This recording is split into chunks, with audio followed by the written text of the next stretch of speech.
y 6 de junio de 1944. Mientras la mirada del mundo se dirigía a Normandía, los generales japoneses en el Pacífico mantenían una certeza heredada de los alemanes. El caza bimotor era demasiado pesado, consumía demasiado combustible y nunca resistiría la guerra de distancia. Para ellos, el P-38 Lightning no suponía una amenaza, era una aberración tecnológica. Se equivocaron. Esa confianza estaba a punto de evaporarse ante un enemigo inesperado. No una flota, no un escuadrón, sino un hombre.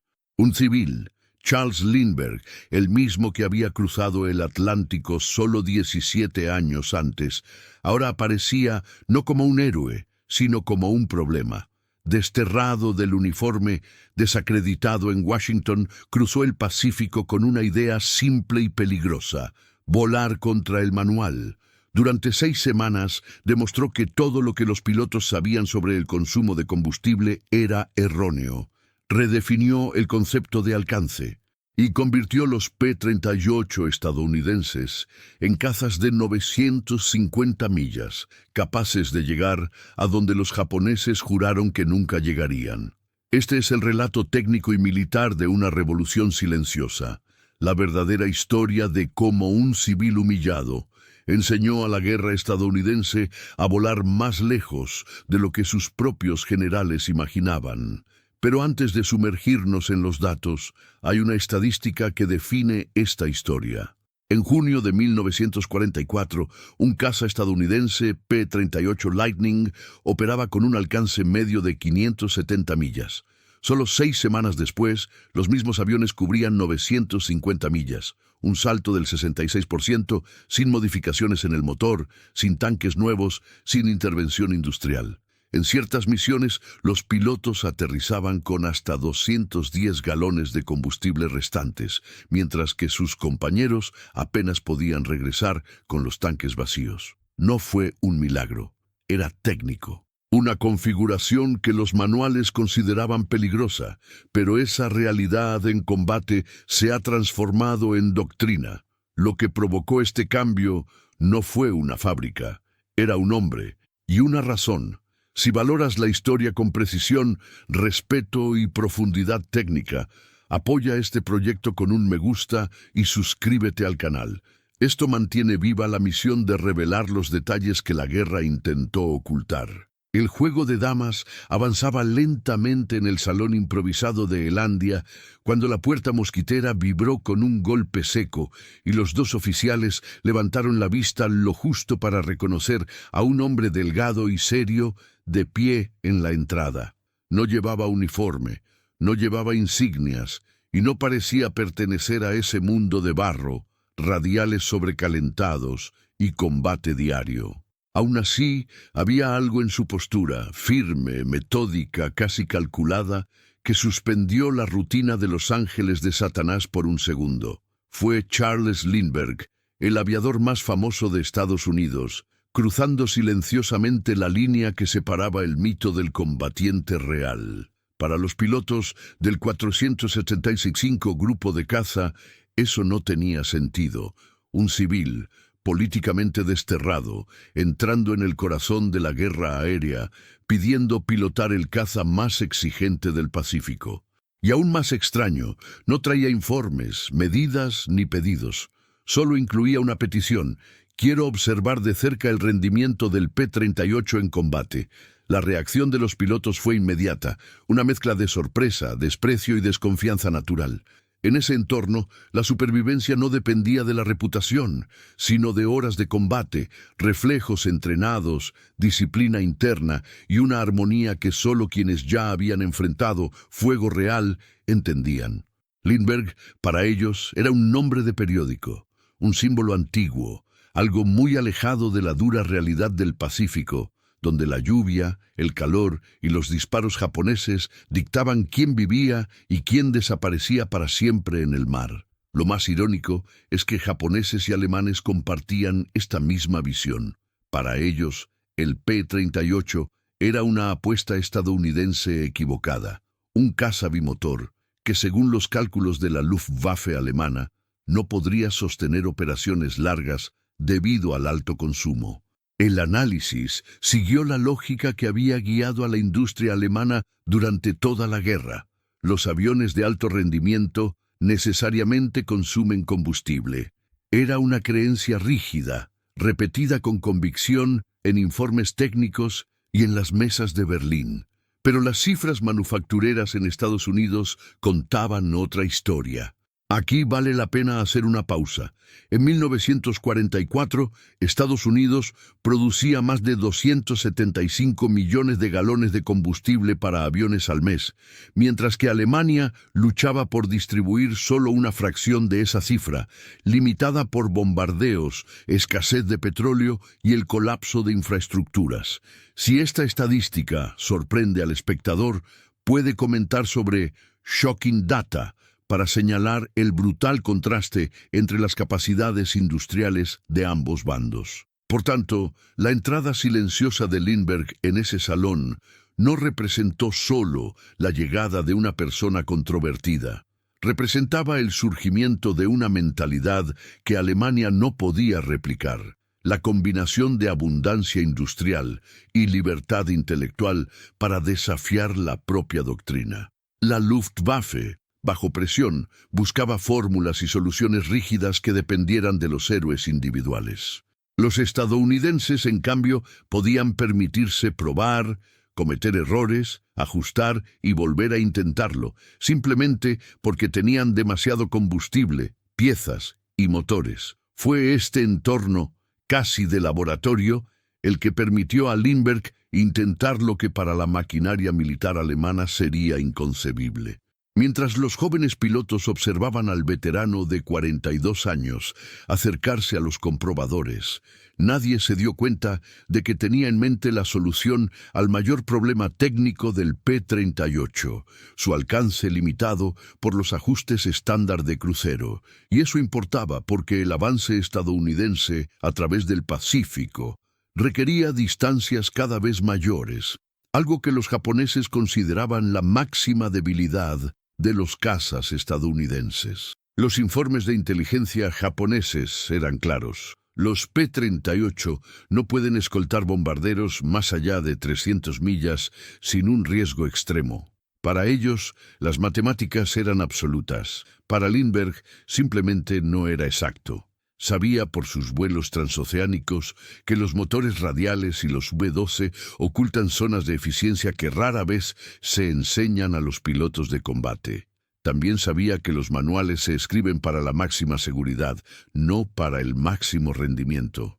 Y en el Pacífico, la máxima seguridad significaba perder alcance, perder operaciones y, en última instancia, perder tiempo estratégico. La ironía es que mientras los japoneses subestimaban el P-38 y los alemanes creían que el bimotor nunca podría competir con los ágiles cazas monomotor, Estados Unidos había creado una plataforma robusta, estable y capaz de absorber adaptaciones que la mentalidad europea descartaría como peligrosas. Lindbergh lo vio de inmediato. No porque tuviera un puesto militar, sino porque había vivido toda su vida analizando motores como si descifrara un reloj. El contraste institucional era aún más evidente en ese salón con suelo de tierra. MacDonald, comandante del 475, estudió a Lindbergh con cautela pragmática. Los otros pilotos susurraron intentando entender el motivo de esa visita. Pero nadie sospechaba que este hombre, carente de rango, llevaba una solución técnica que la doctrina oficial no solo ignoraba, sino que consideraba peligrosa.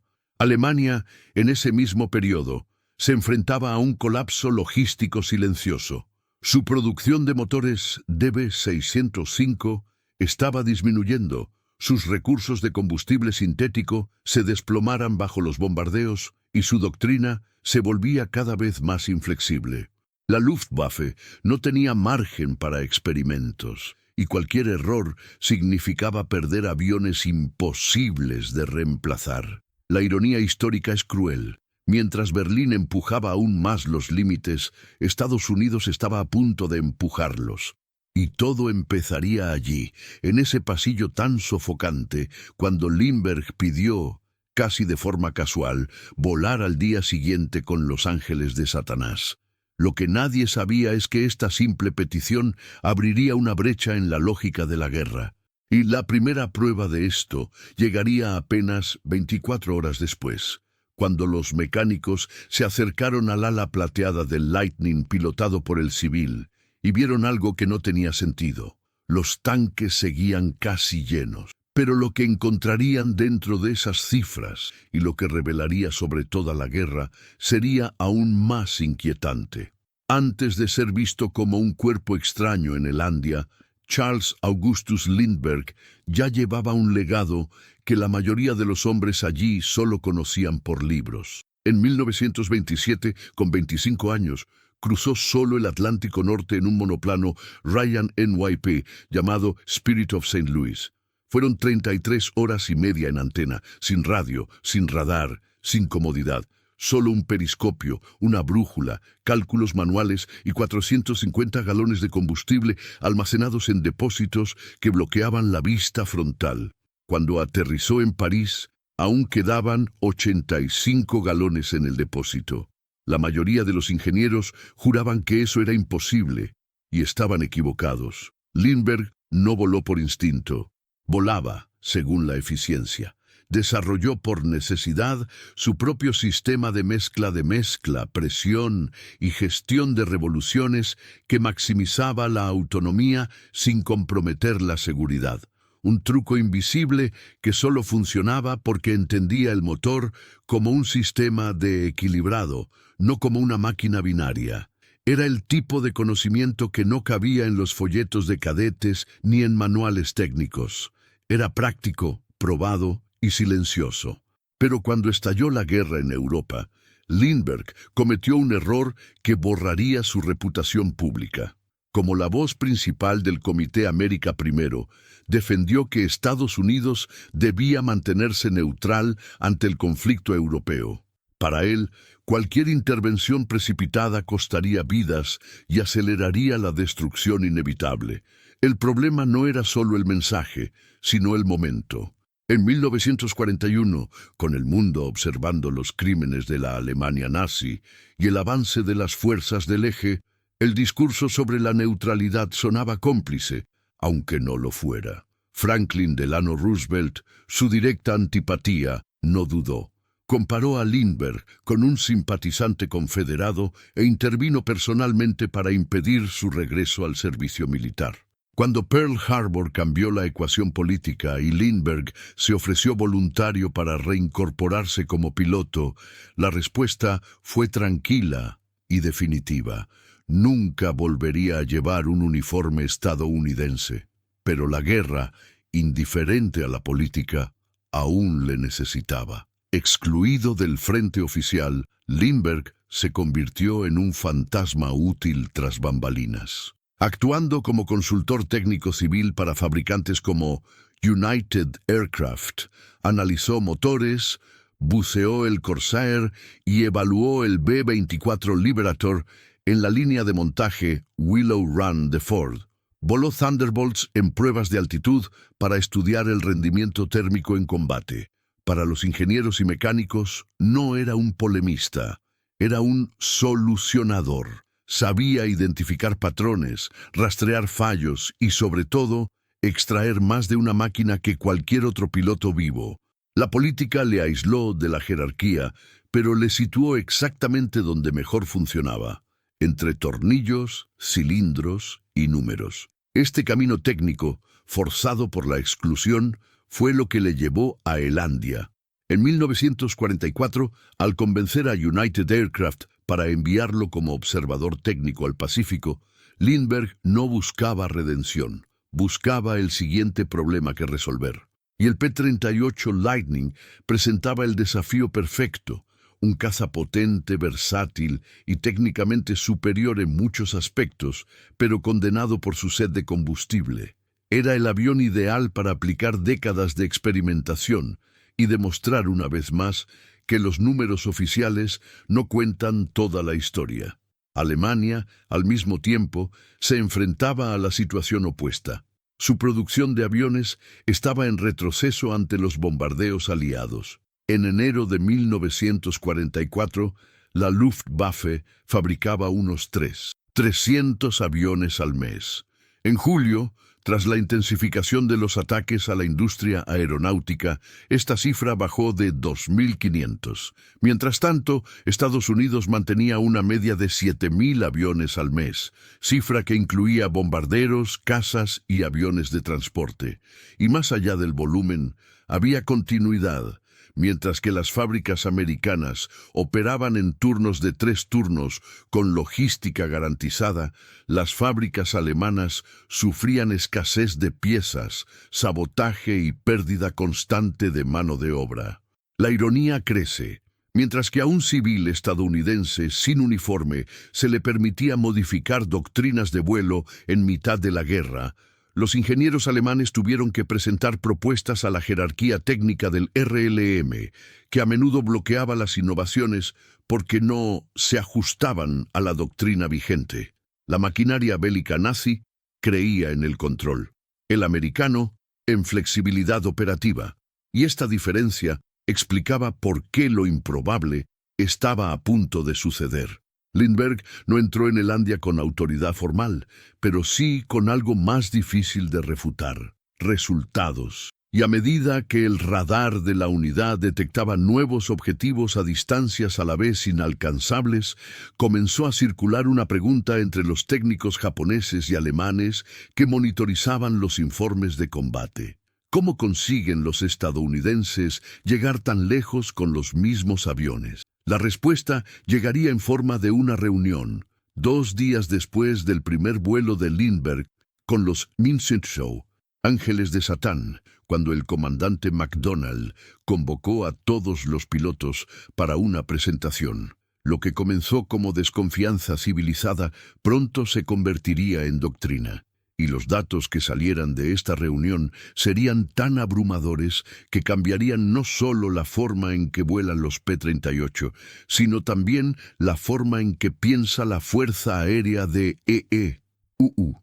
Porque al final, los motores no fueron los únicos que funcionaron mejor con menos esfuerzo. También lo son las ideas. El Lockheed P-38 Lightning fue sin duda un prodigio de la ingeniería. Rápido, letal e imponente, el caza bimotor estadounidense rompió los cielos del Pacífico con una silueta que se convertiría en icónica. 2 fuselajes estrechos unidos por una góndola central que albergaba la cabina y todo el armamento frontal. Era una máquina diseñada para la versatilidad: interceptor, escolta, bombardero ligero, reconocimiento. Pero en 1944, su principal enemigo no estaba en las nubes, estaba en los tanques. A pesar de la tecnología a bordo y la potencia de sus motores Allison V1710, el P-38 sufría un problema estructural: su alcance limitado cuando se operaba en misiones de largo alcance. Con tanques internos de aproximadamente 410 galones y tanques auxiliares externos que podían aumentar esta capacidad a unos 1.000 galones, se esperaba que el caza cubriera grandes distancias. Pero la teoría no resistió el campo de batalla. Las configuraciones de vuelo enseñadas en las escuelas de vuelo, de 200 a 2.400 RPM, mezcla de autoricos y régimen de potencia conservador, favorecían la seguridad del motor y la estabilidad operativa, pero sacrificaban autonomía. En la práctica, cada misión era una carrera contra el tiempo y contra la gravedad del regreso. Los vuelos que requerían largos viajes a zonas remotas, como los ataques a las pistas japonesas de Biak o la guarnición de Rabaul, terminaban con pilotos regresando al límite. En algunos casos, ni siquiera eso. Entre 1943 y mediados de 1944, el 475 Grupo de Cazas perdió decenas de aviones no por fallos en combate, sino por desvíos provocados por el clima, errores de navegación o simplemente por agotamiento de combustible. Los aviones desaparecieron en el mar. Nunca se encontraron pilotos. Cada misión larga requería una planificación meticulosa y un cálculo casi obsesivo de combustible. Un enfrentamiento inesperado con cazas enemigos o un cambio repentino en el viento bastaban para comprometer el regreso. Y el problema se agravó por las exigencias de la campaña de salto de isla en isla. Avanzando desde Nueva Guinea hacia Filipinas, las fuerzas estadounidenses confiaban en cazas con mayor alcance para proporcionar cobertura aérea a bombarderos y unidades navales. El P-47 Thunderbolt, aunque robusto, fue descartado para este tipo de misiones. El P-51 Mustang, aunque eficiente, no ofrecía la redundancia de dos motores, un factor crítico para vuelos largos en mar abierto. El P-38, debido a su arquitectura, era la apuesta más lógica. Pero había un obstáculo técnico que ni siquiera el poder industrial estadounidense pudo superar: la doctrina. Los manuales estandarizaban los ajustes que ignoraban las posibilidades de la eficiencia real del motor Allison. La prioridad era preservar la locomotora, evitar detonaciones y mantener la uniformidad de funcionamiento entre las diferentes unidades. Y eso tenía sentido en teoría, pero en la práctica significaba desperdiciar combustible en regímenes de potencia que ignoraban el potencial oculto de la aeronave. Los números ilustran el estancamiento. En cruceros estándar, un P-38 consumía entre 90 y 110 galones por hora. En una misión típica de 6 a 7 horas, considerando despegue, ascenso, combate y regreso, el piloto regresaba con los medidores al borde de cero. En operaciones arriesgadas, el margen de error era prácticamente inexistente, y lo más preocupante es que cualquier cambio climático podría ser fatal. La rigidez doctrinal reflejaba la estructura militar estadounidense de aquella época, aún marcada por temores a la innovación técnica en el frente.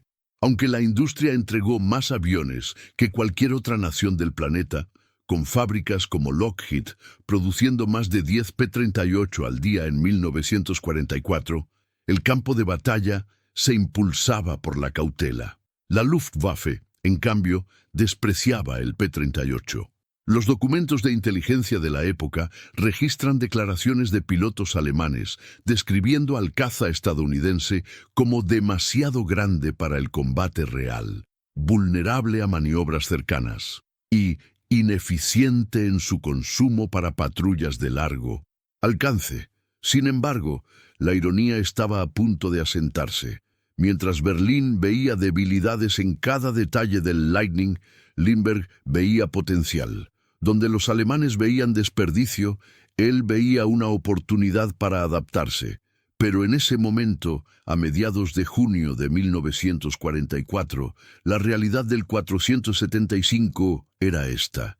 Los cazas más capaces de la región llegaban cortos, volaron hasta el límite, lucharon durante minutos y regresaron con reservas que apenas podían sostener una carga de adrenalina. Para los comandantes de la Quinta Fuerza Aérea, la solución parecía estar en más tanques, más reabastecimiento y más precaución. Para Lindbergh, la respuesta estaba en algo que nadie allí se atrevía a tocar: los ajustes de crucero. Y antes de poder demostrarlo, tendría que ganarse el respeto de hombres entrenados para no confiar en civiles. Lo que ocurrió en los días siguientes no fue solo un cambio de técnica, fue un cambio de paradigma. Y todo empezó con un vuelo de observación y una hoja de vuelo que nadie pudo explicar. La decisión llegó rápido.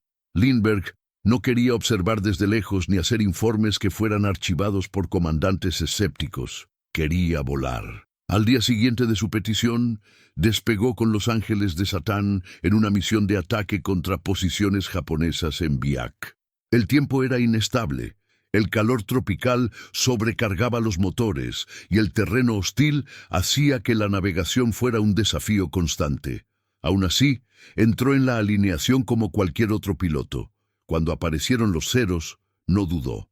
Atacó, maniobró, disparó. Para muchos era impensable, un civil, un hombre que ni siquiera podía firmar órdenes militares, operando como combatiente en una de las regiones más peligrosas del teatro del Pacífico. Pero lo que realmente llamó la atención de los oficiales no fue su puntería, ni su sangre fría bajo el fuego. Era su hoja de misión. Al aterrizar, mientras los demás regresaban con los tanques prácticamente vacíos, el P-38 de Lindbergh seguía mostrando una reserva de combustible tan alta que el jefe de mantenimiento solicitó una recalibración de los indicadores. No había duda. Había volado 6 horas, luchado, regresado y aterrizado con 210 galones de sobra. Era el tipo de número que los libros de texto consideraban poco realista. Los pilotos empezaron a susurrar. Algunos sugerían que había apagado los motores en el descenso, otros que evitará el combate.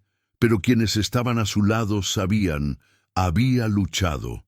Había realizado giros agresivos, disparado en ráfagas cortas y se mantenía en el objetivo. La única diferencia estaba en los parámetros invisibles del vuelo, aquellos que nadie se atrevía a cambiar.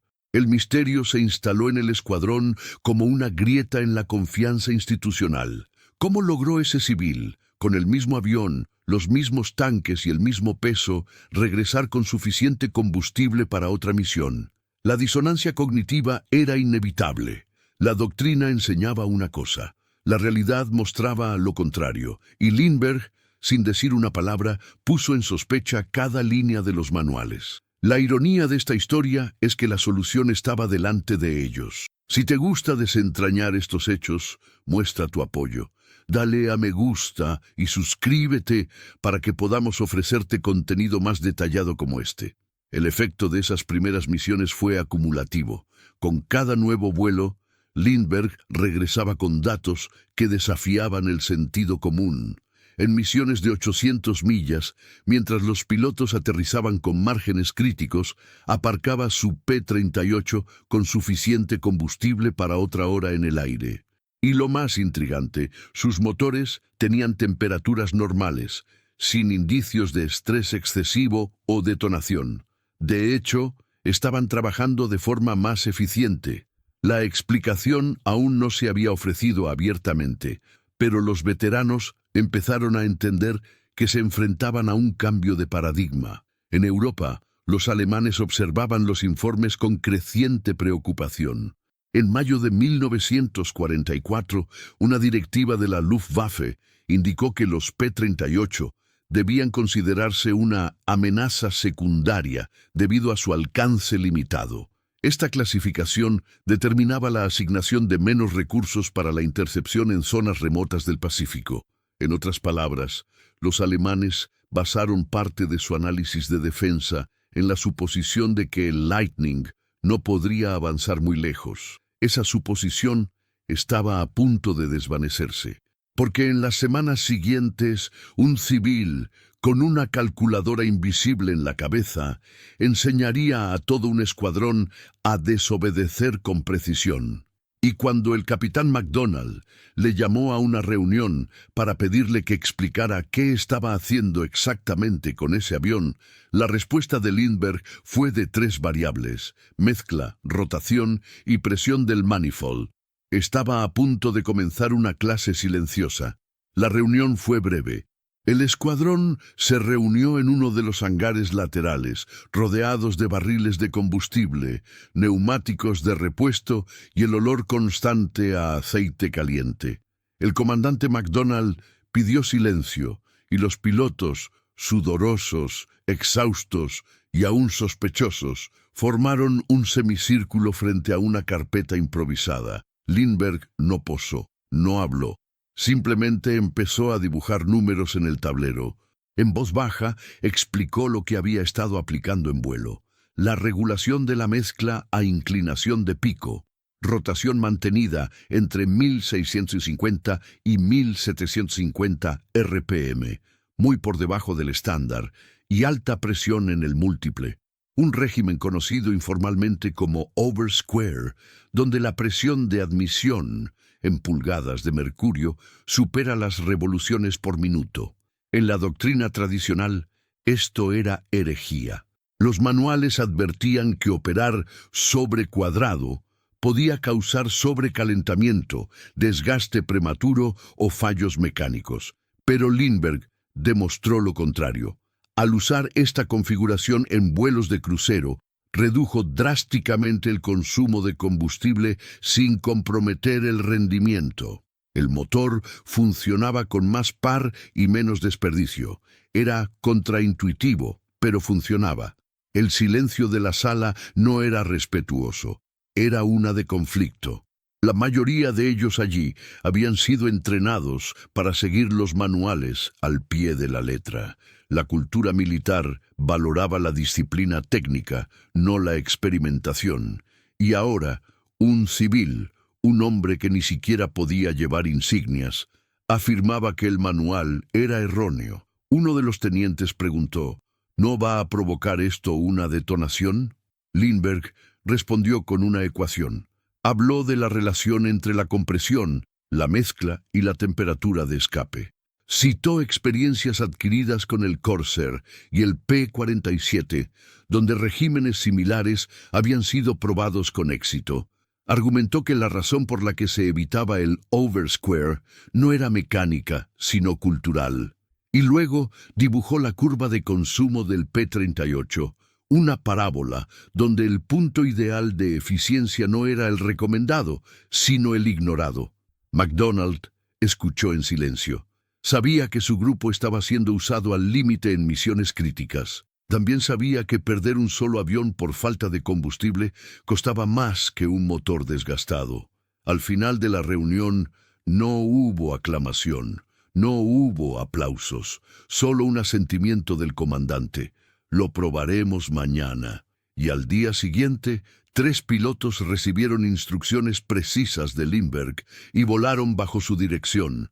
Escoltaron bombarderos hasta una posición avanzada y regresaron.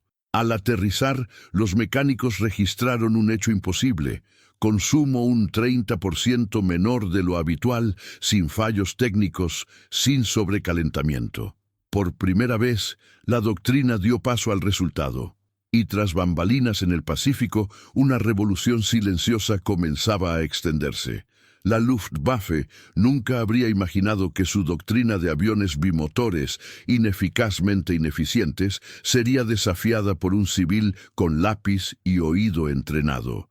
Y mientras los alemanes redoblaban sus esfuerzos para hacer sus cazas más ligeros y rápidos, Estados Unidos estaba descubriendo cómo hacer lo imposible: volar más lejos con el mismo avión. Lo que vendría después no sería solo un cambio operativo, sería una ruptura en la jerarquía técnica, donde la patente cede a la prueba. Y en los días siguientes se instalaría el efecto dominó entre los pilotos. Uno a uno empezarían a salir volando del manual.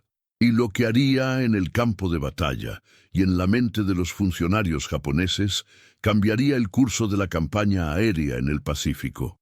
Los 3 primeros vuelos con las configuraciones de Lindbergh se consideraron pruebas informales. 3 pilotos experimentados, volando misiones reales, con instrucciones escritas a mano, RPM entre 1600 y 1750, presión del colector elevada a 30 pulgadas, mezcla ajustada a inclinación de pico, poco después del ascenso.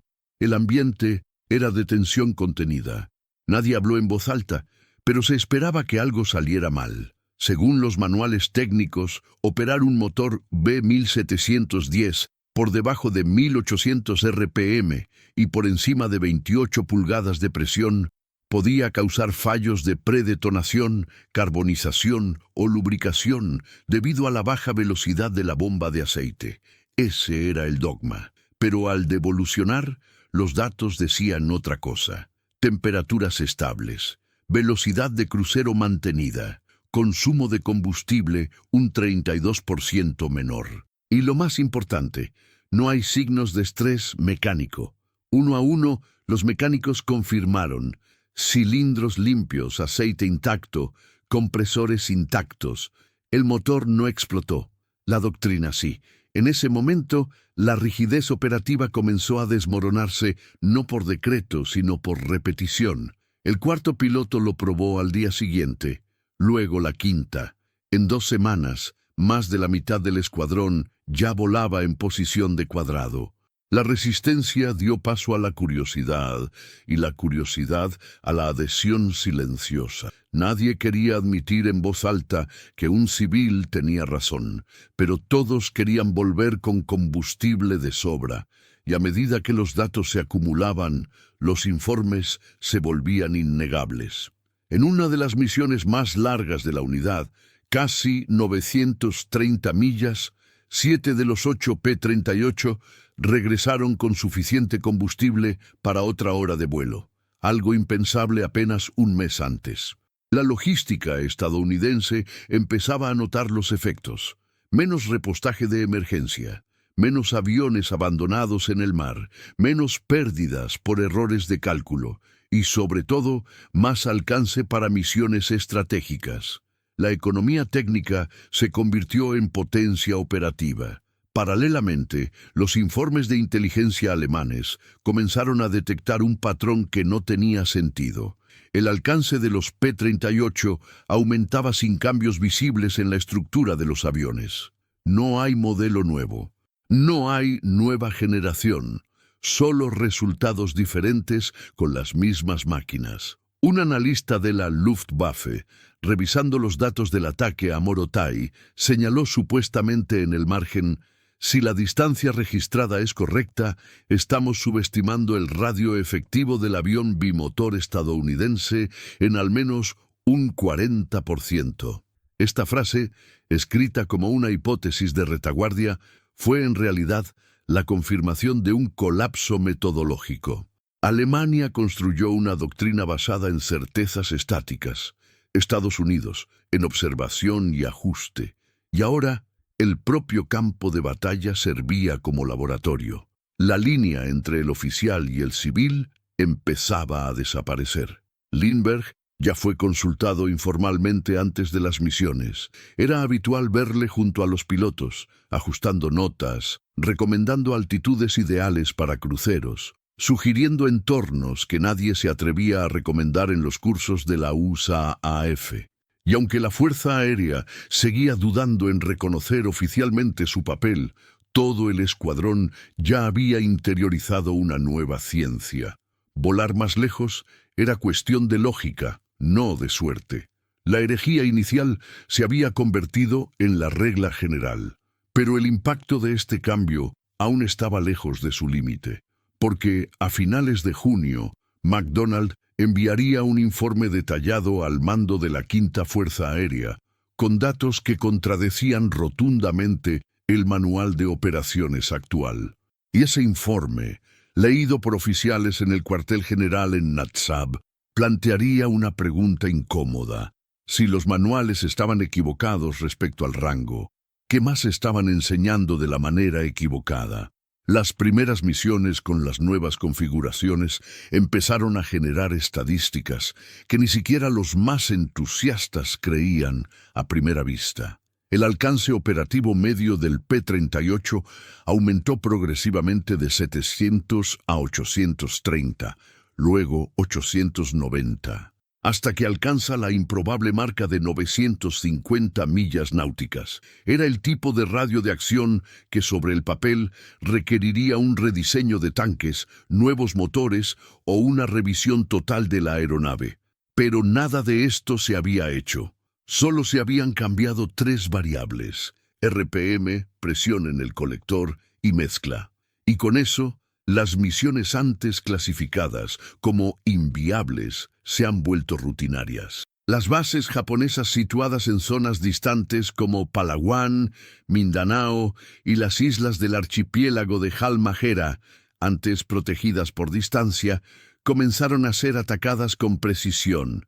Los bombarderos B-25 y B-24, que anteriormente habían volado solos hacia sus objetivos y enfrentaban ataques concentrados de interceptores, ahora contaban con escolta constante durante toda la operación. En algunas de estas misiones, los P-38 permanecieron en el aire más de 8 horas, cruzando múltiples climas, luchando y regresando con márgenes de seguridad que parecían ficticios. Un informe operativo de la Quinta Fuerza Aérea destacó: las misiones de largo alcance se están volviendo más eficientes que las de corto alcance debido a la nueva técnica de crucero adoptada por los pilotos del 475 Grupo. Era el reconocimiento oficial, aunque aún tímido, de que algo había cambiado. Pero no todos lo celebraron. Parte del liderazgo técnico de la USAF seguía viendo con escepticismo la popularización de una doctrina no autorizada. Algunos funcionarios argumentaron que el desgaste del motor no se manifestaría hasta meses después, cuando los registros de mantenimiento hubieran acumulado datos suficientes. Otros temían que pilotos menos experimentados aplicaran la técnica sin el mismo grado de precisión que Lindbergh y causaran fallos prematuros. Había, sobre todo, una incomodidad institucional. La doctrina oficial se reformulaba no a través de centros de estudio o decretos, sino por el efecto práctico de un civil con un historial controvertido. Aún así, los números seguían llegando. Entre junio y agosto de 1944, el 475 redujo sus pérdidas operativas debido a la avería en seco en un 83%, y las tasas de éxito de los bombardeos de escolta aumentaron un 19%, reflejando la mayor permanencia de los cazas en el perímetro de combate. El efecto práctico no solo estaba en los aviones, sino en el comportamiento de los comandantes que ahora empezaron a planificar misiones más audaces, basadas en la nueva realidad del alcance. Y aquí es donde surge el contraste más llamativo con la mentalidad alemana. En agosto de 1944, mientras los P-38 realizaban misiones de 950 millas, la Luftwaffe apenas podía mantener a sus interceptores operando en múltiples frentes. Sus cazas monomotor, como el Bf-109 y el Fw-190, eran excelentes en rendimiento, pero extremadamente limitados en alcance y requerían múltiples bases avanzadas para cubrir grandes distancias. Peor aún, la producción de combustible alemana ya había caído un 90% debido a los bombardeos aliados sobre las refinerías de Ploiești y Leuna. La ironía estratégica es contundente. La Luftwaffe, que lo había apostado todo a la maniobrabilidad y el poder de combate, ahora estaba asfixiada por la falta de combustible. La USAF, que dependía del alcance, la logística y el volumen, volaba más lejos, durante más tiempo y con menos desgaste. Detente un momento para reflexionar sobre esto. En 1944, Estados Unidos producía 8.000 millones de galones de combustible para aviones al año. Alemania, menos de 700 millones. Si este número te sorprende, comenta: gana la logística, porque la victoria estadounidense en el Pacífico no fue solo aérea, era matemáticas, era industrial, era una cuestión de capacidad aplicada de forma inteligente. Aún así, en los pasillos del mando, algunos intentaron desacreditar el fenómeno. Llamaron a Lindbergh un mesías civil. Insinuaron que simplemente estaba manipulando la narrativa para recuperar su reputación pública. Pero los tanques hablaban más alto. Cada avión que regresaba con galones de sobra era evidencia empírica frente a años de doctrina. Y no había argumento en contra frente a pilotos vivos, motores intactos y misiones completas. La presión sobre los libros de texto crecía, y a finales de agosto llegó un informe técnico al mando de material de la Fuerza Aérea, con la siguiente nota al pie: se sugiere reevaluar las configuraciones estándar de crucero para el Allison BP 610, considerando los datos empíricos recientes recogidos en Mintosi, Unidades del Pacífico. Fue la primera grieta formal en el muro institucional, pero lo que vendría después no sería solo un cambio de manual, sería una adaptación a gran escala, cuando otras unidades en otros teatros de guerra empezaran a adoptar el mismo truco. Y un día, en medio de un interrogatorio en Alemania, Un oficial capturado revelaría amargamente lo que había descubierto demasiado tarde. Creíamos que los P-38 no nos llegarían hasta que llegaron. La doctrina decía: no excedas las 2300 RPM, no opere con presión superior a 28 pulgadas, mezcla Autorich en crucero. Era una norma impresa en miles de manuales, memorizada por los pilotos, reforzada por instructores, repetida en paneles informativos. Pero Lindbergh no veía reglas, veía los estándares estadísticos. Para él, los límites publicados no eran barreras absolutas. Eran promedios seguros, calculados para la masa, no para el individuo entrenado. Cuando ajustaba un motor, lo hacía como si estuviera afinando un instrumento. Las RPM y la presión del colector no eran números aislados, sino parte de un sistema dinámico que respondía al peso de la carga, altitud, densidad del aire y objetivo de la misión. Actuó con precisión técnica, no con fe en el libro de jugadas.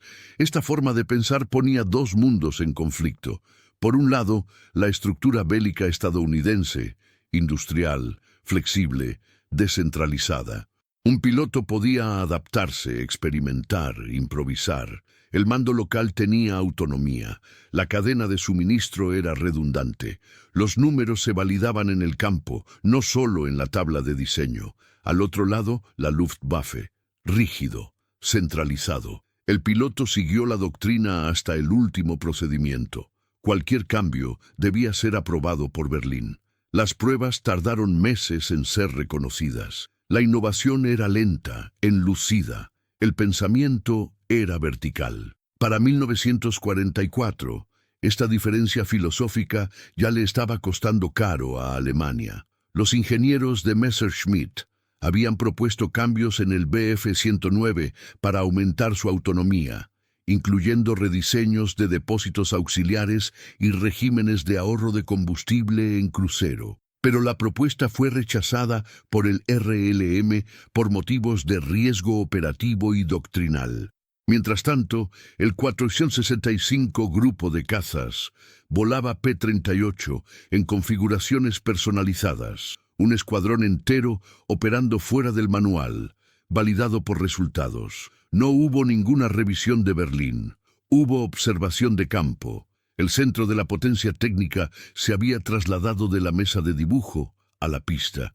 Esta diferencia produjo algo más profundo que una ventaja operativa. Provocó un cambio de mentalidad.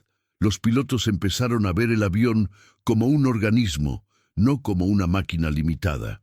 Aprendieron que cada motor respondía mejor a pequeñas variaciones, que ajustar la mezcla y las revoluciones podía cambiar no solo el consumo, sino también el comportamiento en altitud, la estabilidad térmica y la autonomía. La obediencia ciega dio paso a la lectura viva de los instrumentos. Uno de los tenientes que más resistió al principio confesaría semanas después: «Nunca pensé que volar pudiera ser tan silencioso». Era una frase sencilla, pero cargada de significado técnico. El vuelo eficiente producía menos vibraciones, menos calor y menos estrés, y eso significaba menos desgaste. Los datos empezaron a reflejar este nuevo paradigma. Entre los pilotos que adoptaron plenamente las técnicas de Lindbergh, el cambio medio de cilindros cayó un 21% en 2 meses. El consumo de aceite disminuyó. La frecuencia del mantenimiento de la luz se ha reducido a la mitad. Lo más notable es que la tasa de fallos en vuelo, debido al sobrecalentamiento de los motores B-1710, se ha desvanecido en las últimas 60 misiones analizadas. Lo que empezó como un truco se ha convertido en ciencia, y lo que parecía una excepción se convirtió en doctrina, aunque no escrita. En Alemania la realidad era diferente. Los pilotos de la Luftwaffe eran cada vez más jóvenes, con menos de 100 horas de vuelo, y se desplazaban rápidamente al frente con manuales y aviones enyesados que requerían dominio para sobrevivir. No había espacio para la adaptación, ni tiempo para el aprendizaje empírico. La doctrina, ahí, no era un punto de partida, era una frase.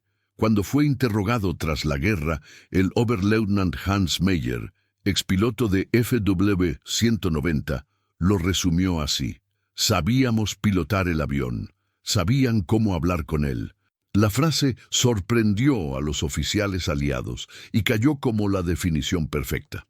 El P-38, bajo las manos de pilotos entrenados por Lindbergh, había dejado de ser una máquina y se había convertido en una extensión de la inteligencia del operador. La técnica americana dejaba margen de error, de ajuste y de experimentación. Era una doctrina de margen, y en la guerra el margen era la supervivencia.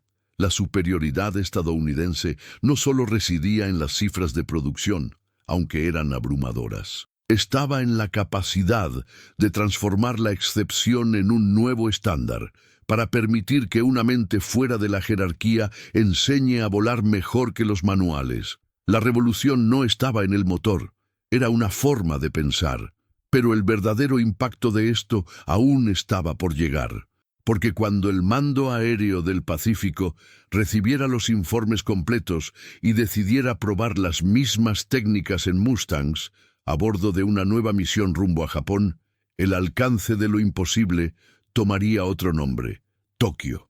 Lo que comenzó como una curiosidad técnica dentro del 475 grupo de cazas se convirtió en pocas semanas en una corriente subterránea de transformación operativa. En los escalones de los hangares, comedores y cuarteles de mantenimiento dispersos por el Pacífico, los pilotos comenzaron a intercambiar datos discretamente: tiempo de vuelo, kilometraje, presión del múltiple. Lo que antes se consideraba la excentricidad civil, una variación de los parámetros del crucero, empezó a extenderse como una práctica no oficial, pero efectiva. En el grupo 431, los informes de misión indicaban un patrón inusual: aviones aterrizando con 80 a 100 galones en reserva, incluso tras vuelos de más de 800 millas. Cuando los mecánicos abrieron los registros de consumo y los cruzaron con las marcas de los medidores, se dieron cuenta de que los números coincidían. No hubo malinterpretación. Era economía real. El primer impulso de los agentes fue la desconfianza. El manual técnico del P-38 aún no se había actualizado, y cualquier piloto que afirmara volar con revoluciones por debajo de 1800 y presión superior a 30 era técnicamente un violador de la doctrina.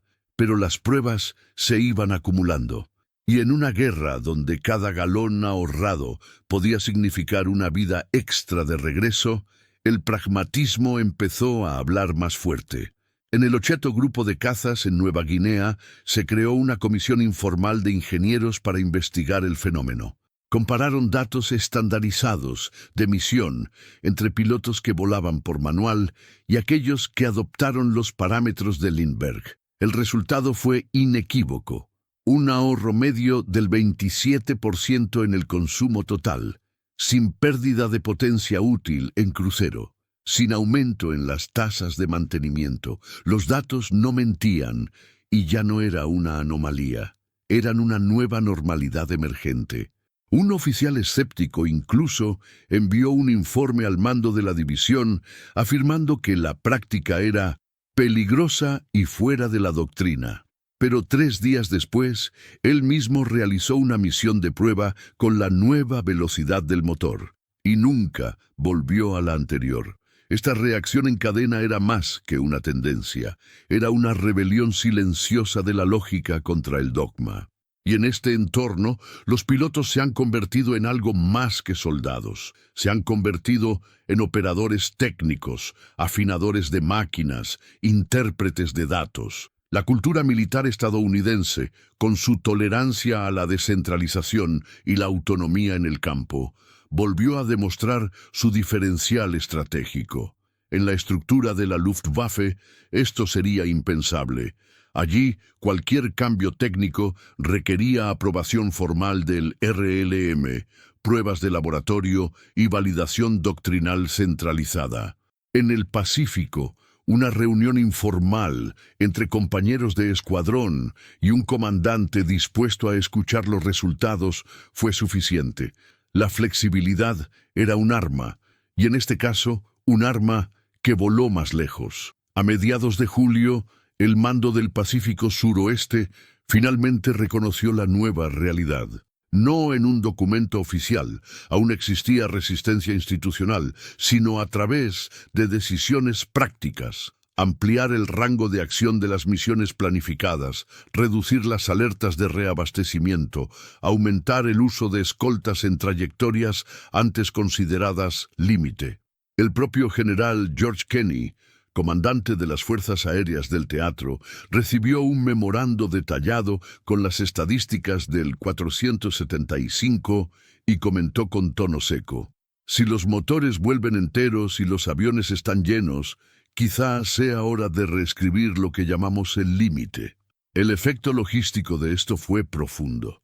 Con más autonomía, las bases podrían reorganizarse con un mayor espacio. El consumo por unidad disminuyó. La dependencia de los tanques auxiliares se redujo. Las misiones de rescate en el mar disminuyeron casi un 40% en ese trimestre, según un informe del Quinto Mando de Rescate Aéreo.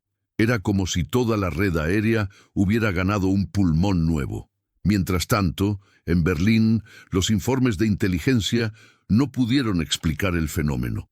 Los interceptores alemanes que aún operaban en Sumatra y las Indias neerlandesas habían reportado contactos con cazas estadounidenses en zonas hasta entonces consideradas seguras. El análisis inicial fue de error de reconocimiento, quizás bombarderos ligeros o cazas embarcados. Pero cuando empezaron a recuperarse los restos, no había duda, eran P-38, los mismos de corto alcance que los manuales alemanes habían descartado como una amenaza en regiones remotas. Un oficial de la Luftwaffe escribió en un informe interceptado posteriormente por los aliados: los aviones bimotor estadounidenses ahora aparecen donde no deberían haber tenido combustible para llegar. Están ignorando nuestra geografía. Y eso fue exactamente todo. La geografía, como barrera natural, había sido anulada por la ingeniería de aplicación libre. El alcance ya no era función del tanque, era una función de la mente. Y mientras los alemanes intentaban entender lo que estaba ocurriendo, el mando estadounidense preparó la aplicación más audaz de esa técnica: probar las mismas configuraciones en los P-51 Mustangs, dirigiéndose al corazón del imperio japonés. Los generales enemigos creían que el cielo de Tokio seguía fuera de su alcance, pero estaban a punto de descubrir que cuando ignoras a un civil con lápiz y cronómetro, es la lógica misma de la guerra la que acaba reescribiéndose.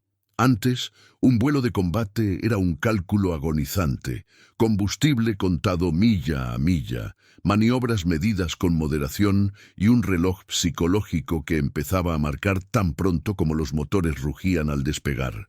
Muchos pilotos, incluso los más experimentados, no temían tanto a los cazas enemigos como a la distancia entre sus aviones y el regreso.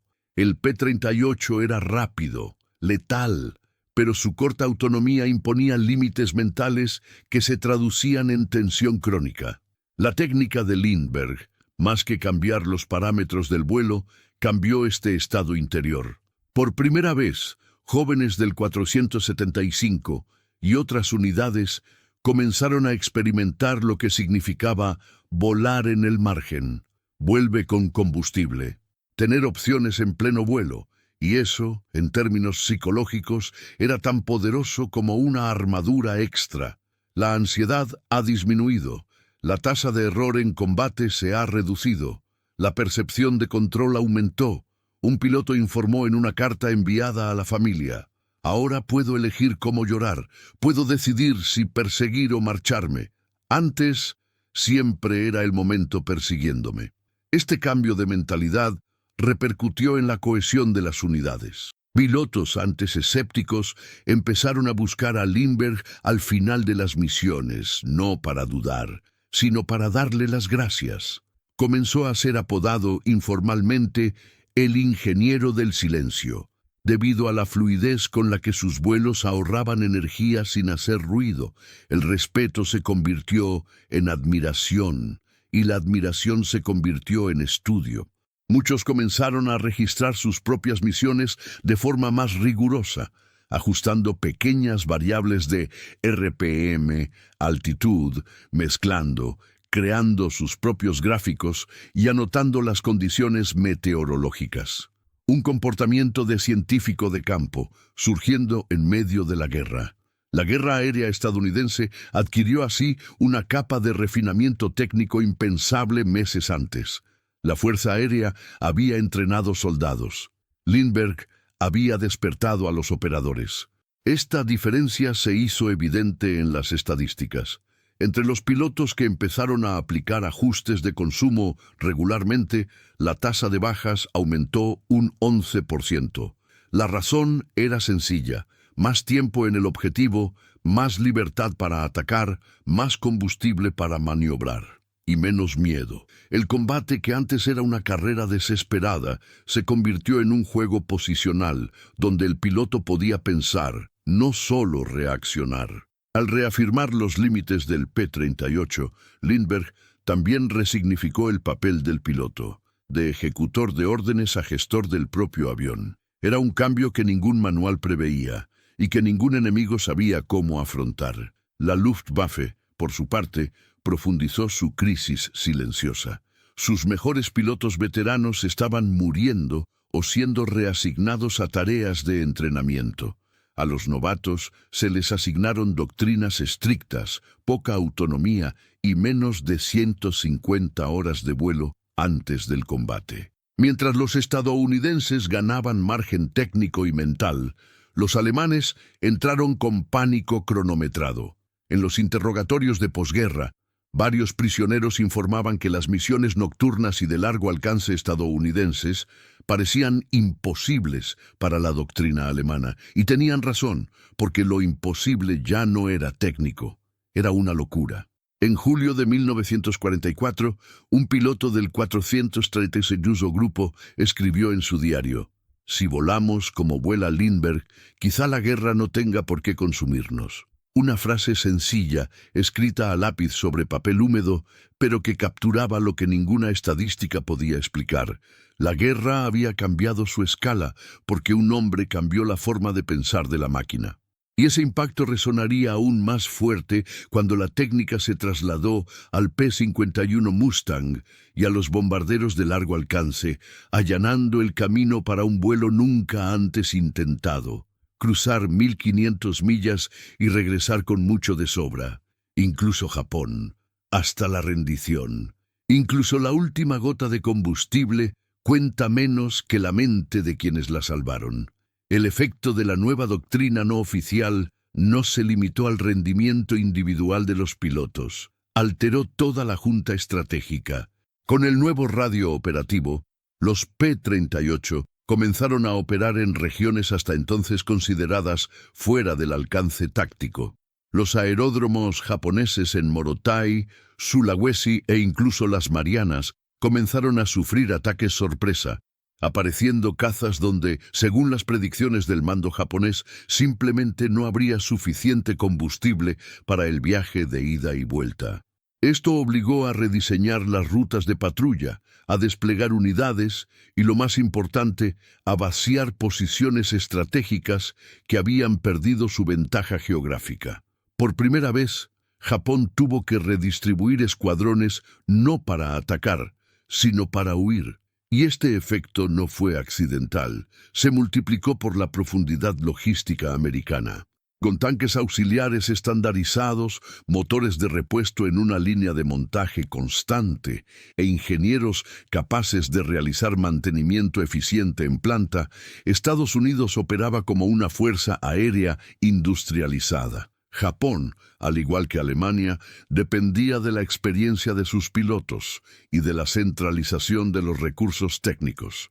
Un derribo de cero significaba no solo la pérdida de un avión, sino también de un operador con años de experiencia y un motor construido con metales raros en refinerías vulnerables. En cambio, el P-38 podía ser reemplazado en cuestión de días. Y no solo la máquina, también lo hace el hombre. Los estadounidenses entrenaban a 40.000 pilotos al año, los japoneses menos de 8.000. Ahora, con Lindbergh mostrando cómo aumentar el uso de cada gota de combustible, esta diferencia se volvió aún más brutal. Pausa para los datos. Entre 1943 y 1944, la producción de motores de aviación en Estados Unidos superó la de Alemania y Japón juntos en más de 7 veces. Si esto te sorprendió, comenta en Shocking Data, porque la guerra no era solo táctica, sino reservas. Y cuando el oponente tiene combustible, piezas y operadores para reiniciar la pelea cada día, no hay línea defensiva que pueda resistir. Las misiones ahora dependían de escoltas completos de P-38 que acompañaban a los B-25 a los objetivos y durante el regreso. Anteriormente, los cazas debían romper la formación temprano, regresando antes que los bombarderos, lo que dejaba vulnerables a las aeronaves en los últimos momentos de la misión. Ahora, con autonomía ampliada, los cazas protegían la formación a lo largo de toda la ruta, incluyendo desviaciones tácticas y sobre el objetivo. El resultado fue inmediato. Las pérdidas japonesas en intercepciones cayeron un 38%, y más allá de eso, los propios bombarderos empezaron a volar con mayor confianza y precisión, sabiendo que contaban con cobertura armada hasta el último momento. Esto obligó a Japón a buscar salidas desesperadas. Los aviones fueron reposicionados apresuradamente, aeródromos abandonados y las líneas de suministro reubicadas en marcha forzada. Pero cada movimiento japonés requería recursos que el país ya no poseía a gran escala. El combustible para aviones estaba racionado, las fábricas eran bombardeadas semanalmente y los pilotos recién graduados apenas sabían maniobrar en combate. La Luftwaffe se enfrentó a un dilema similar. Mientras la doctrina estadounidense absorbía la innovación, la estructura alemana se negaba a cambiar sin autorización central. En un informe de inteligencia aliado de noviembre de 1944, se afirma que Alemania seguía prohibiendo el uso de regímenes de mezcla fuera de los estándares preestablecidos, incluso ante las crecientes pérdidas y la evidencia de campo favorable a la alteración. La guerra en ambos teatros reveló una verdad sencilla. La adaptabilidad vence a la rigidez, y lo que los japoneses llamaron una solución civil se convertiría en el nuevo modo operativo de los cazas estadounidenses. El general MacArthur, al recibir los datos de la campaña aérea con el apoyo de la técnica de Lindbergh, comentó en una reunión a puerta cerrada: «La guerra cambia cuando puedes cruzar todo el mapa sin pedir ayuda. Esto no es alcance, es soberanía aérea». Y la soberanía estaba ahora en marcha. El alcance táctico se ampliaba cada semana, permitiendo no solo más misiones, sino también mejores decisiones. Con menos aviones se podrían alcanzar más objetivos. Con menos combustible se cubría más territorio. La eficiencia multiplicaba el poder de fuego, y todo empezó con un civil, en un avión bimotor, volando sobre la selva con el motor desconectado del manual. Pero esta revolución aún tendría su momento culminante cuando la nueva gama se encontraría con el plano más simbólico de la supremacía estadounidense, el Mustang, y con ella, el destino de Japón. A finales del verano de 1944, ya no había duda entre los presentes. Lindbergh no era solo un observador civil, sino un operador entre operadores. Nombres legendarios del teatro del Pacífico, como el mayor Richard Bong y el entonces capitán Thomas Maguire, comenzaron a mencionar abiertamente su admiración por el hombre que meses antes había emergido como una figura desplazada y silenciosa. En entrevistas posteriores a la guerra, Bong describió a Lindbergh como preciso, técnico, tranquilo como un navegante en un cielo despejado, incluso en medio del fuego antiaéreo. Maguire, por su parte, recordó el impacto emocional de ver a Lindbergh aterrizar tras largas misiones con más combustible que nadie. Era como si supiera algo que el resto de nosotros aún estábamos descubriendo. La imagen de un civil sin insignias, siendo tratado como igual por ases condecorados, era más que un gesto simbólico. Era la consagración de un mérito que no necesitaba patente. El escuadrón, antes reacio, empezó a consultarle no como un extraño, sino como referencia. Y lo más revelador fue el tono de los recuerdos décadas después. Al hablar de Lindbergh, los veteranos no solo mencionaron la técnica, hablaron de alivio, seguridad, una nueva relación con el riesgo. Recordaban la tranquilidad de despegar sabiendo que había margen de error, volando sobre regiones remotas con reservas en el tanque, de no tener que elegir entre combate y regreso. Este reconocimiento, proveniente de quienes vivieron la calidez de la misión, superó cualquier ausencia de condecoración oficial, porque en la guerra hay un juicio más honesto que el de las instituciones, el respeto silencioso de quienes comparten el cielo contigo. Un piloto, en testimonios recogidos en los años 80, resumió ese sentimiento con una frase que nunca llegó a los libros, pero que resonó como un epílogo tácito. No tenía por qué ser uno de nosotros, nos hizo mejores. Esta validación moral representó un raro punto de inflexión en la historia militar, cuando la doctrina es anulada por la realidad y la jerarquía es reemplazada por la evidencia. Y aunque los libros de texto aún dudaban en incluir a Lindbergh entre los nombres operativos del conflicto, los cuadernos de los pilotos lo citaban con precisión. Configuración Lindbergh, RPM 200, 31 pulgadas, mezcla pobre. Estas notas, repetidas a mano en los asientos de vuelo, eran el verdadero reconocimiento, no en medallas, sino en memoria. La ironía, como siempre, permaneció latente.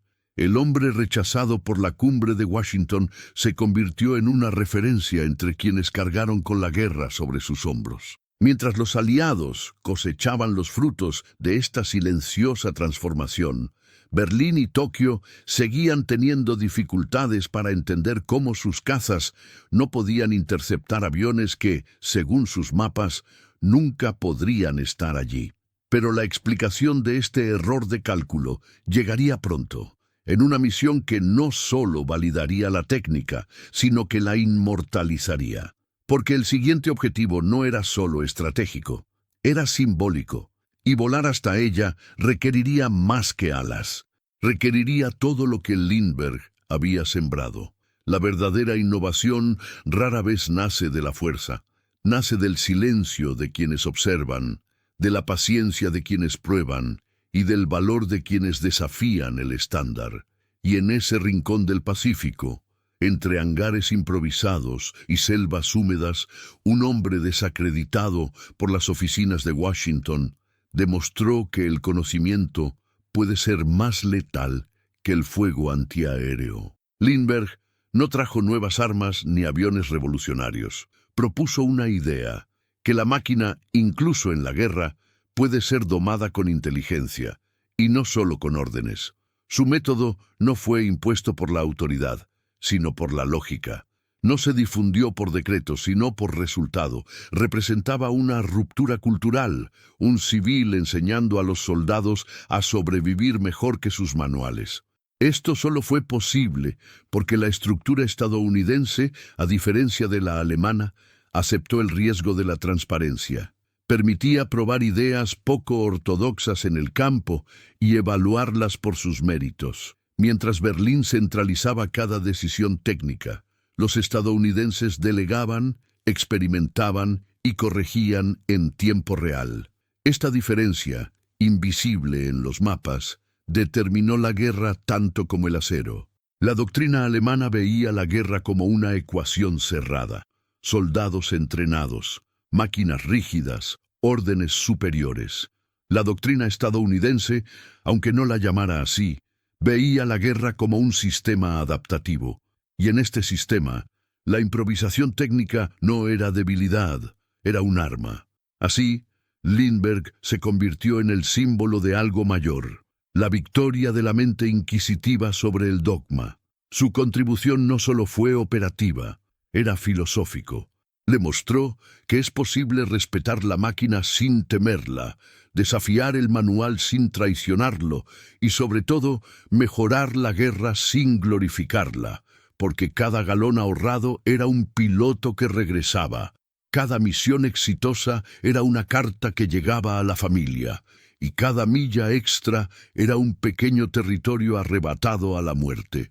En cambio, los alemanes permanecieron atrapados en lo que llamaban pureza doctrinal. Oficiales como Galland y Milch, por muy experimentados que fueran, veían con desprecio cualquier intento de innovación fuera del ciclo oficial de pruebas. La propia estructura de la Luftwaffe impidió la aparición de un Lindbergh alemán. La cultura técnica era de casta, no del campo. En Japón, la situación era aún más grave.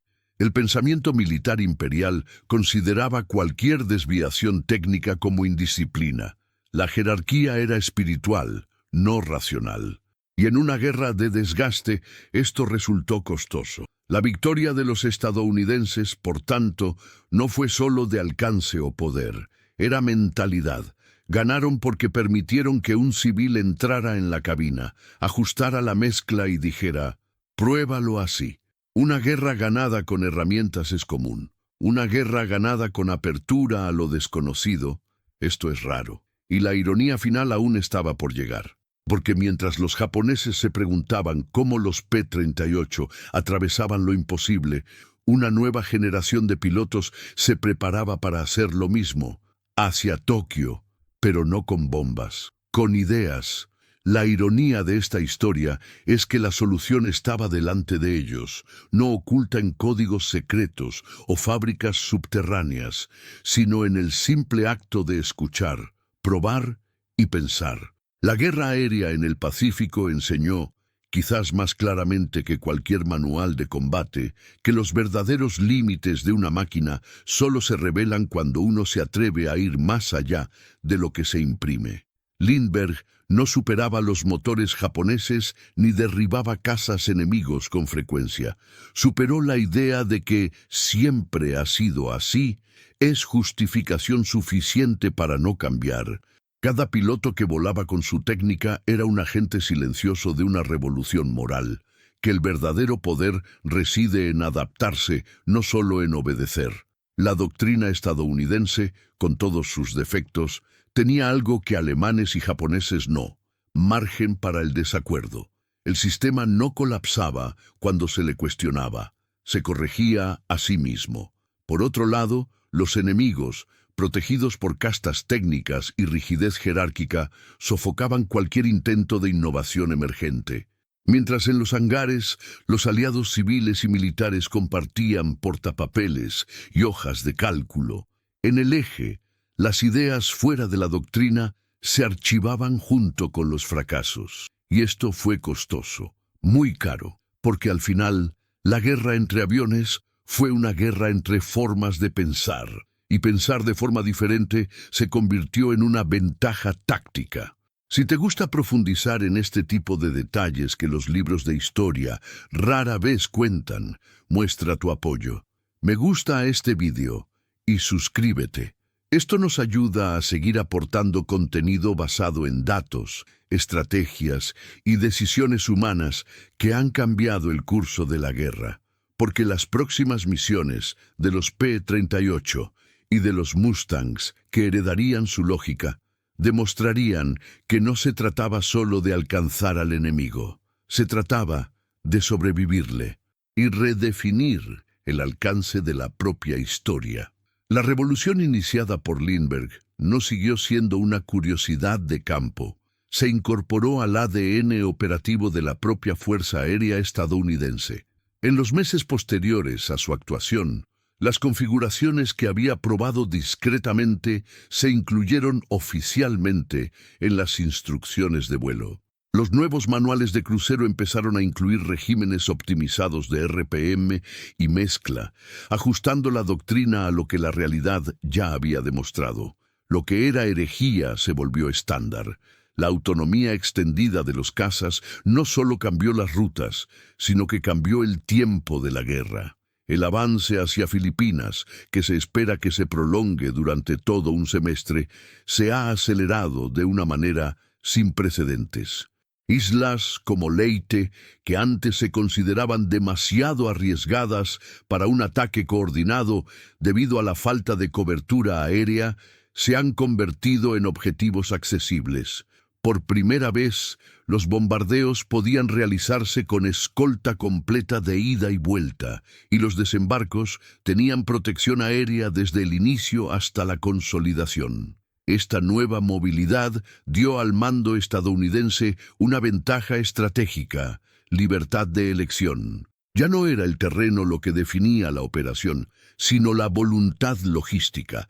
Cada milla extra ganada por los motores P-38 hacía que una posición defensiva japonesa quedara obsoleta. La moral estadounidense ha subido y la moral japonesa se ha desplomado. Al mismo tiempo, la Luftwaffe, sumida en sus propias dificultades, nunca logró obtener una respuesta. Sus cazas, incluso el potente FW-190 y el rápido Me-262, operaban bajo estrictas normas de consumo y autonomía. Ningún equivalente a Lindbergh podía modificar la doctrina en el campo. Los manuales seguían siendo tratados como escrituras, y cada misión larga era un riesgo calculado que rara vez daba frutos. Mientras los estadounidenses adaptaban sus aviones al terreno y a la misión, los alemanes continuaron adaptando el terreno a la doctrina, una inversión que resultó insostenible. Cuando el P-51 Mustang adoptó las mismas técnicas de vuelo económicas y comenzó a escoltar bombarderos hasta Berlín, la Luftwaffe perdió su última ventaja táctica: el factor sorpresa. En cuestión de meses, los cielos alemanes se convirtieron en corredores de cazas estadounidenses, y la doctrina de defensa aérea alemana, basada en la intercepción puntual y misiones de corto alcance, se vino abajo. En el Pacífico, la historia era similar. Japón no ha sido capaz de adaptar ni el combustible, ni los motores, ni los cerebros. El intento tardío de desarrollar nuevos aviones con mayor autonomía fracasó por falta de materiales, tiempo y pilotos. El legado de Lindbergh, a su vez, no se limitó al P-38. Influyó en toda una generación de ingenieros y pilotos que llegaron a considerar el manual como un punto de partida, no como una frase. El concepto de volar sobre cuadrado fue estudiado, documentado y llevado a las academias. Y en las décadas siguientes, desde Corea hasta Vietnam, lo que vimos fue una fuerza aérea moldeada por la experiencia de una guerra real, no por una doctrina aislada. Esta adaptación continua se convertiría en la mayor diferencia estratégica de Estados Unidos en el siglo XX. Y aunque la biografía oficial de Lindbergh evitó tratar este episodio de forma destacada, sus compañeros de escuadrón sabían que la guerra aérea cambiaba cuando el alcance dejó de ser un límite y se convirtió en una decisión. Y si aún hay dudas sobre el impacto, solo hay que mirar el libro de bitácora de un Mustang en marzo de 1945, volando desde la isla de Iwo Jima hasta el corazón de Japón, más de 1.300 millas, ida y vuelta, con la misma lógica que aprendió un civil sobre los bosques de Nueva Guinea. Pero esta historia aún guarda un último detalle: una misión concreta, un gesto simbólico y un objetivo que sellaría el legado silencioso de Charles Lindbergh. En la calurosa tarde en Elandia, cuando el juego de damas fue interrumpido y un civil frágil caminó por la base con pasos tranquilos, nadie imaginó que la guerra estaba a punto de cambiar. No hubo ningún anuncio, no hubo desfile. Solo un hombre con ropa civil, rostro familiar pero presencia incómoda: Charles Lindbergh, el héroe aislacionista, símbolo de una América dividida, ahora en el campo de batalla. En esa llegada silenciosa hubo una ruptura oculta. no solo con la lógica de la guerra, sino con la lógica de las instituciones. La cabina del P-38 no estaba hecha para él, ni los manuales estaban escritos para su tipo de pensamiento. Y sin embargo, ahí estaba, empujando los límites, no de la aeronave, sino de la doctrina. La puerta mosquitera del alojamiento, casi olvidada por quienes vivían allí, se convirtió en un símbolo de la entrada de una nueva idea, que la mente humana, aunque desacreditada, puede revertir la entropía de un sistema en colapso. Recordar ese momento es entender que, detrás de la complejidad técnica y la superioridad industrial estadounidense, también había algo más elemental: el permiso para preguntar. ¿Y si estamos volando mal? Esta cuestión, en tiempos de guerra, es más peligrosa que cualquier ataque frontal, porque desafía la zona de confort. Expone que la obediencia puede ser fatal, y allí, en un hangar improvisado, la duda se convirtió en un motor. La precisión obsesiva de Lindbergh, su obstinación en medir, calcular y registrar, parecían para muchos una excentricidad sin lugar en primera línea. Pero fue precisamente esta atención al detalle lo que le faltó a la máquina de guerra, no por incapacidad, sino por prisa. Estados Unidos produjo aviones como ninguna otra nación. En 1944 fabricaban 96.000 aviones al año, mientras que Alemania, atascada por los bombardeos y la escasez, apenas podía entregar una cuarta parte de esa cifra. Pero la superioridad numérica sin ajustes finos es solo estadística, y Lindbergh aportó el ajuste. Él le dirigió la mirada. El gesto técnico que haría que los P-38 volaran más lejos de lo esperado fue sencillo en su ejecución, pero radical en su idea. Volar sobre cuadrado, reducir las revoluciones, ajustar la mezcla. Estas eran acciones conocidas pero evitadas, porque nadie quería ser el primero en arriesgarse. Y fue este civil, prohibido de los salones oficiales, quien dio el primer paso. La ironía es densa. El hombre cuya voz fue silenciada en los mítines ahora estaba enseñando a los jóvenes pilotos a sobrevivir. La puerta mosquitera, sacudida por el viento húmedo de la selva, seguía allí. Un testigo cambia una entrada que se ha volcado, porque ese día, sin uniforme, sin cargo, sin autorización oficial, Lindbergh no cambió solo de grupo de vuelo. Comenzó una reinterpretación de la guerra aérea en sí, y mientras el mundo miraba bombas, aterrizajes y radares, nació una revolución silenciosa en la táctica de un crucero. Lo que comenzó como un gesto solitario pronto contaminaría hojas de cálculo, informes y manuales. Pero ninguno de estos periódicos capturaría el momento exacto en que todo comenzó. Está allí, perdido en el tiempo, en esa extraña pausa entre el juego interrumpido y el primer silencio técnico de una sala que, hasta entonces, solo escuchaba órdenes. Y es en ese silencio donde comienza la verdadera transformación. Porque toda revolución, antes de estallar en número, comienza con una pregunta incómoda. Y esa molestia, al final, fue el arma más poderosa que Estados Unidos usó contra sus enemigos. Pero la consagración de esta idea llegaría poco después, no en el Pacífico, sino en los cielos de Europa, en una misión que uniría el alcance de una nueva doctrina al corazón de la maquinaria bélica nazi. Durante toda la guerra, los manuales se siguieron con un fervor casi religioso. Números estandarizados, procedimientos incuestionables, jerarquía de hierro. Pero fue cuando alguien se atrevió a detenerse y observar que surgió algo esencial. El manual no lo sabe todo. La historia de Lindbergh en el Pacífico no es solo una crónica técnica de la mezcla de régimen y presión de los coleccionistas. Es un recordatorio para todos de que, en cualquier campo, desde la aviación hasta la vida cotidiana, el gran cambio casi nunca llega por la fuerza. Vienen del ojo agudo, de la mente inquieta, del valor para hacer la pregunta que todos evitan. ¿Cuántas veces, en la vida real, seguimos una ruta porque Siempre ha sido así. ¿Cuántas ideas geniales han sido descartadas porque vienen de la persona equivocada, del trasfondo equivocado, de la apariencia equivocada? Lindbergh no ganó por casualidad. Ganó porque decidió confiar en lo que veía, no en lo que le decían. Porque en esa cabina la única verdad que importaba era el comportamiento del motor, no el título de la persona que lo pilotaba. Esta lección está más actual que nunca.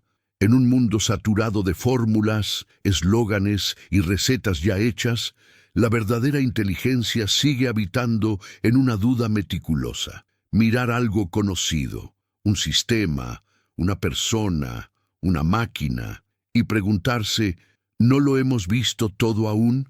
Porque toda estructura sólida corre el riesgo de convertirse en una prisión. Y toda doctrina, si no se cuestiona, se vuelve ciega. Por lo tanto, respetar a quienes piensan diferente es más que un valor, es un recurso estratégico. En casa, en el trabajo, en el gobierno o en el cielo sobre el Pacífico, eso es lo que salvó vidas. La técnica que amplió el alcance de los cazas también amplió el margen de supervivencia de cientos de pilotos. Ganó batallas, salvó fuselajes. Y todo empezó con una pregunta casi infantil. ¿Por qué lo hacemos así? Esta historia no trata sobre Lindbergh. Trata sobre todos los que se han visto desacreditados, despojados de poder, pero han seguido adelante porque sabían que tenían razón.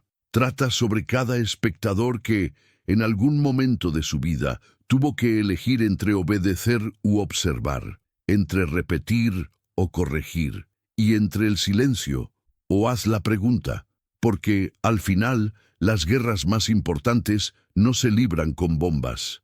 Están encerrados dentro de la mente, y ganado por quienes no temen pensar diferente. Y si aún hay dudas sobre el peso de esto, espera a escuchar lo que ocurrió cuando la doctrina de Lindbergh, nacida en silencio, cruzó los océanos y llegó a Europa, donde la arrogancia técnica alemana estaba a punto de recibir su golpe más humillante. Cuando los bombarderos B-25 comenzaron a cruzar el Pacífico con escolta total hacia objetivos antes inalcanzables, no fue solo una victoria táctica, sino la consagración de una doctrina nacida de la duda. El alcance ampliado, posible gracias a las técnicas enseñadas por Lindbergh, alteró la lógica operativa de las fuerzas aéreas estadounidenses. Las bases japonesas consideradas seguras se volvieron vulnerables. Las operaciones que requerían precaución comenzaron a llevarse a cabo con absoluto dominio aéreo, y mientras los cielos del Pacífico se convertían en dominio aliado, Europa observaba impotente cómo la rígida doctrina de la Luftwaffe se disolvía.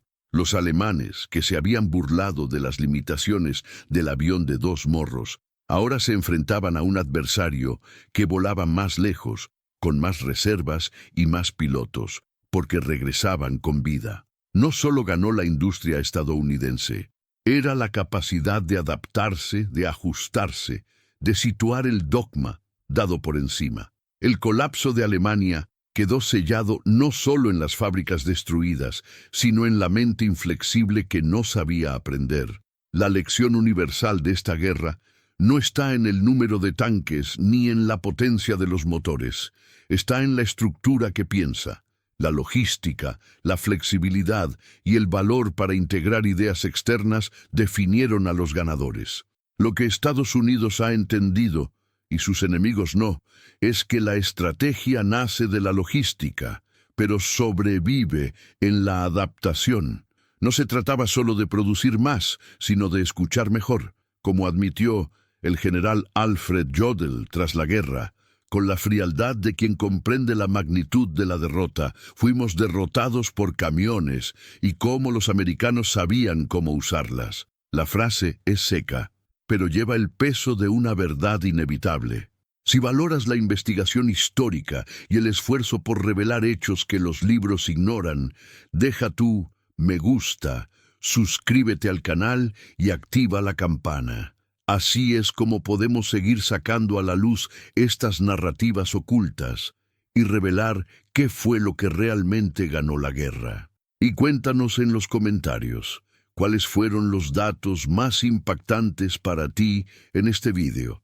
¿Qué detalle técnico cambió tu visión del conflicto? Porque la historia no está en las armas, sino en los detalles que pocos han observado. Y no te vayas todavía. Escucha la próxima historia real que aparecerá en pantalla. Recuerda siempre, la logística determina la estrategia. Mira el siguiente video aquí en el canal con otra historia increíble.